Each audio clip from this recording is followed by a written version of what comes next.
All right, let's talk about the Miami Dolphins. Now that, of course, the draft, the undrafted free agent cycle, and rookie mini camps are behind us, we're now looking forward to OTAs. We're starting to see what new Miami Dolphins additions, specifically the rookies, are expected to have big impacts for this team. And if you listen to what the coaches are saying and doing, if you look at what the front office is saying and doing, it's clear there's another rookie. We covered one a few days ago, but there's another rookie that the Dolphins leadership think is going to have a big role on this roster. We'll get into this report and some very interesting data going with it in just one second. But first, I'm Nick. That is Andrew, and this is Saturday Morning Inspection.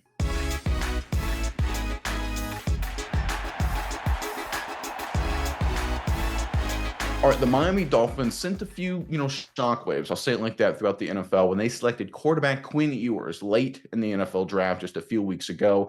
Obviously, they have Tua Tagovailoa. They added Zach Wilson as a backup. Selecting Ewers was sort of an interesting decision by a lot of people. There's a lot of analysts that believe Ewers could have been a potential developmental starter for a different team looking to maybe find a long-term answer, maybe like the Pittsburgh Steelers or the Seattle Seahawks, for example. But it's clear if you listen to the Dolphins leadership when it comes to Ewers, they have a very specific role and mindset in mind for this young quarterback. Let's get into this report and then some very interesting data on the other side. This is courtesy of Athlon Sports, talking about first Quinn Ewers and his experience playing an NFL offense at the collegiate ranks.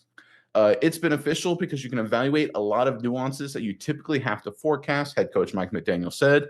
I think one of the things that gives him an advantage as a rookie just getting started is that overlap. I think the way that he orchestrates the offense from the motion, timing, and really anticipating things, there's a fit there. That is oddly specific, talking about, hey, motion, timing, orchestrating the offense. It's very clear that Mike McDaniel looked at Ewers' experience at the collegiate ranks and says, hey, this is going to be a great fit for what we are trying to do for Miami right now, very early on. I think that's very interesting there.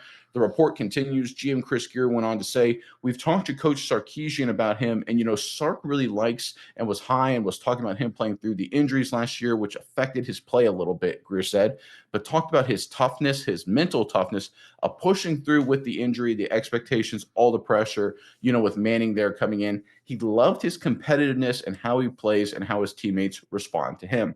I think those comments right there, talking about toughness, talking about overcoming adversity, sticking through it with your teammates, right? Ewers was a guy that earlier in his career at Texas was this big-time prospect. Texas was struggling. He battled through some adversity and kept doing whatever it took to make his team a winning team, and they made back-to-back playoff appearances with Ewers as the primary starting quarterback. But let's go into some data here because I think this is where it gets very interesting. Let's pull up our first chart.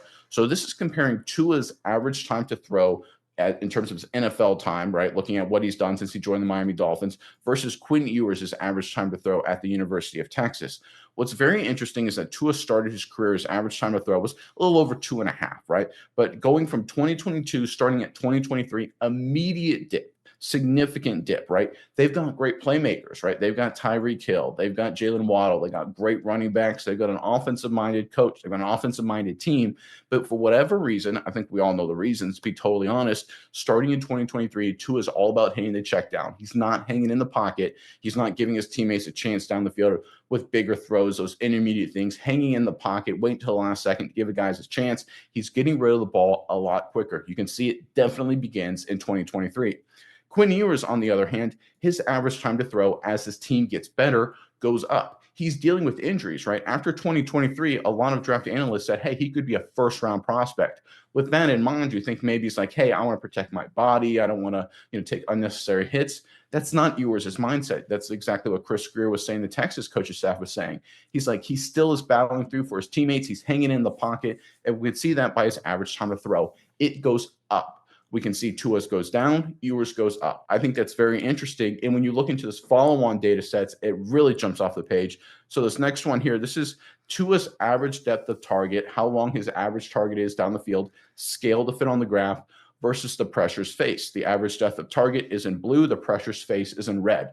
Now, normally, just if we use logic here, the more pressures you face, the shorter your average depth of target will be, right? You're under pressure, you have to hit the check down more, right? That's logically. And if you look at what happens in 2020, that makes sense. From 2020 to 2021, you can see the pressures go up a lot for Tua, so his average depth of target goes down.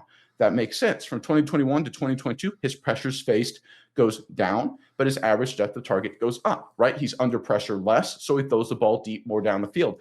That logically makes sense. But then again, something weird happened starting in 2023. No matter what, from 2023, his pressures go up, and then 2024, the pressures go down. But it doesn't matter. His average depth of target continues to drop. So it doesn't matter what pressures he's facing. It doesn't matter the pocket around it. How far Tua is willing to throw the football down the field continues to decline. I think this is clearly a factor, and I hate to bring this up, but it's just so true of the injuries, right? It doesn't matter if he's under pressure or not. We showed it with the first graph with time to throw. He is not throwing the football down the field like he used to. That's what the data is saying. I'm not trying to, be hypercritical of the kid. Obviously, I think he's a tough guy and has done a lot of amazing things, and I really wish nothing but the best for Tua. But the data unequivocally shows, right? Normally, you would expect pressures go up, average depth of target goes down, pressures go down, average depth of target goes up. You expect them to be correlated. Starting in 2023, it doesn't matter with Tua, his average depth of target, how far he's throwing the ball down the field, how long he's willing to sit in the pocket goes down. Now let's compare that to Quinn Ewers, right? You can see from 2022 to 2023, if you have the graph pulled up, just so we make sure we're talking about the same thing, you can see the Ewers' pressures faced actually go up every single year, 22, 23, 24. And just like you would expect, his average depth of target drops a little bit, right? That's standard. The more pressures you face, how far you throw the ball down the field will drop. So Quinn Ewers, he's not affected by, in an abnormal way. Like Tua's affected in an abnormal way because of the injuries. Regardless of the pressures, he's throwing the football less down the field. Quinn Ewers is reacting the way a normal quarterback would. It's clear something is wrong with Tua. I think that's undeniable. And I think that's why they selected Quinn Ewers, right? Obviously, do they expect him to come in day one and be the starter for this Miami Dolphins team? I don't think so. But Mike McDaniel believes he's a great early fit from what the Dolphins are trying to do offensively. Chris Greer, based on his conversation with Steve Sarkisian, believes that Ewers has the toughness, and the data shows us to hang in the pocket the way the Dolphins need their quarterbacks to, based on the playmakers they have. Tua, if you look at the data, just trying to be unbiased here, is no longer hanging in the pocket to make those throws down the field to help his offense. I think there's a very real chance the Dolphins selected Quinn Ewers and used Quinn Ewers to be a potential replacement for Tua. Maybe in the short term, medium, long term, we'll have to wait and see. But just based on the hard data and based on the reporting, trying to be unbiased here, the Dolphins coaching staff, the Dolphins leadership really believe there could be something incredibly special with Quinn Ewers.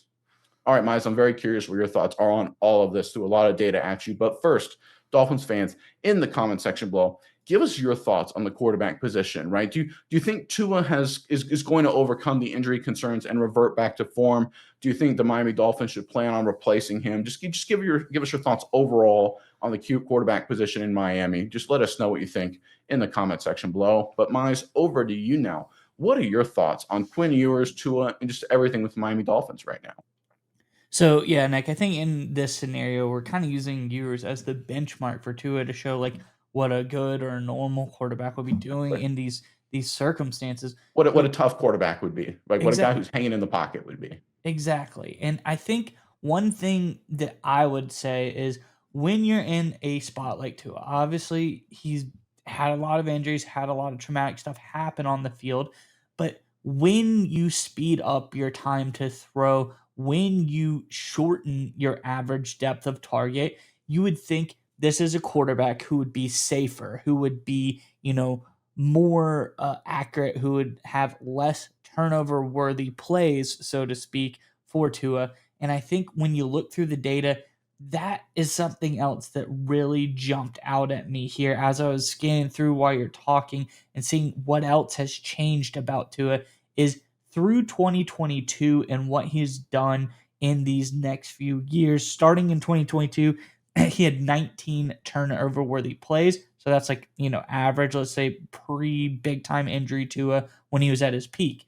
Then you go to 2023, 23 turnover worthy plays. We're starting to see this time to throw go down. We're starting to see his average depth of target go down. So you would think turnover worthy plays would go down as well in that narrative, but it doesn't. Then this one seems a little bit different, but let me explain it. In 2024, he had 12 turnover worthy plays, but he missed 6 games, or even 7 games technically, if you count week 18. I don't know which week was their bye. So 6 games he missed there.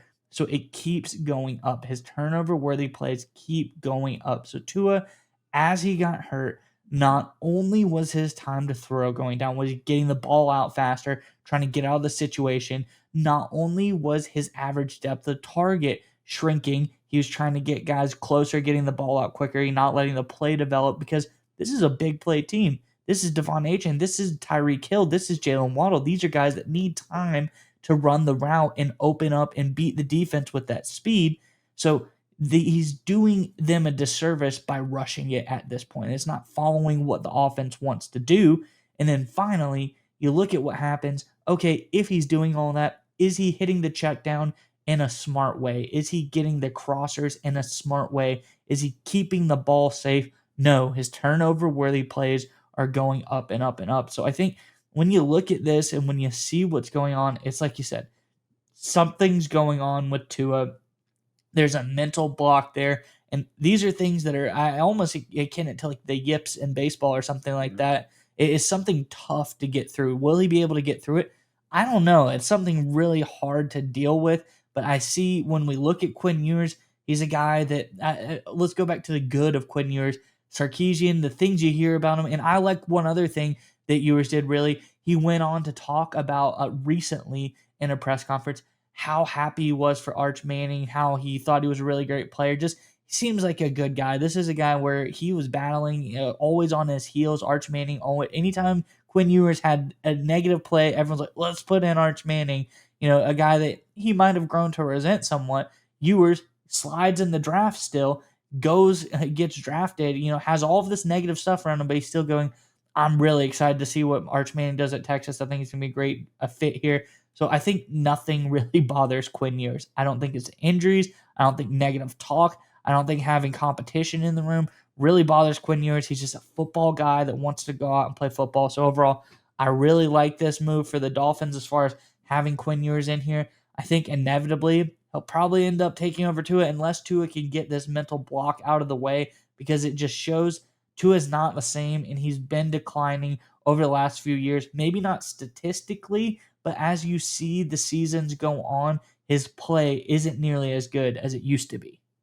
And there is historical precedent for what we're seeing, right? You look at what the Philadelphia Eagles when they selected Carson Wentz in the first round. He had a really great start to his career. He was an MVP candidate, and then he blew out his knee, a serious knee injury against the Los Angeles Rams. Obviously, they insert backup quarterback Nick Foles. Philadelphia went on to win a Super Bowl, but Carson Wentz was viewed as the next great NFL quarterback, right? He's like all big, strong, all these physical tools. His stats were off the chart. The Eagles were doing a big play offense, and then he came back from the injury and he just wasn't the same, and he just had some issues. He was still fine, but he was not the same kind of quarterback. More injury issues popped up. So what did the Eagles do? They drafted Jalen Hurts, a former quarterback at University of Alabama, then Oklahoma, who was known as a good leader, a good backup guy, a winner at the collegiate ranks. Some flaws, far from perfect, but a guy who could come in and wasn't a bad teammate, good locker room guy, a lot of experience, knew time in the spotlight. And then before long, Philadelphia realized that, hey, Hurts is better than Carson Wentz.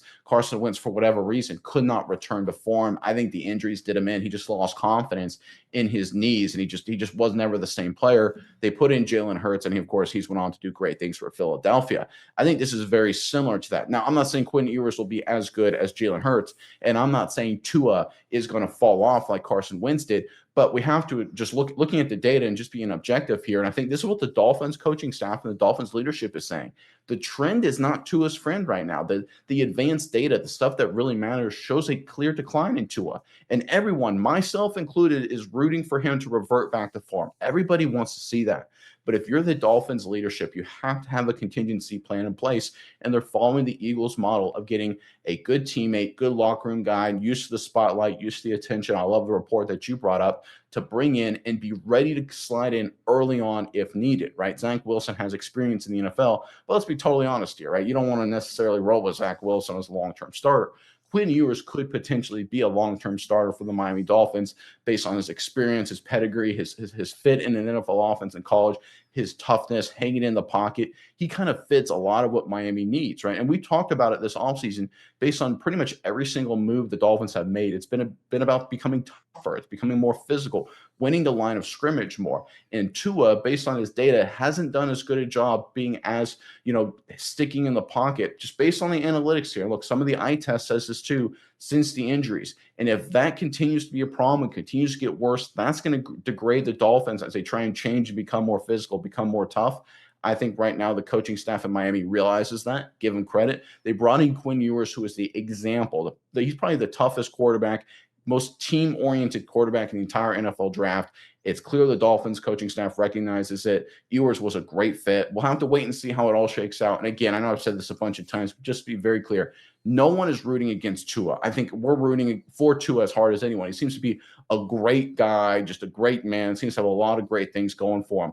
But the reality is, and it's just true, these are traumatic injuries he's had to deal with, right? I think any human being would be just affected by it. I mean, this is serious stuff he's having to face play in and play out, obviously in the back of his mind. If the reality is, like Carson Wentz, he can't overcome it, the Dolphins need a guy who can slide in. And based on the coaching staff, they believe Quinn Ewers can be that guy.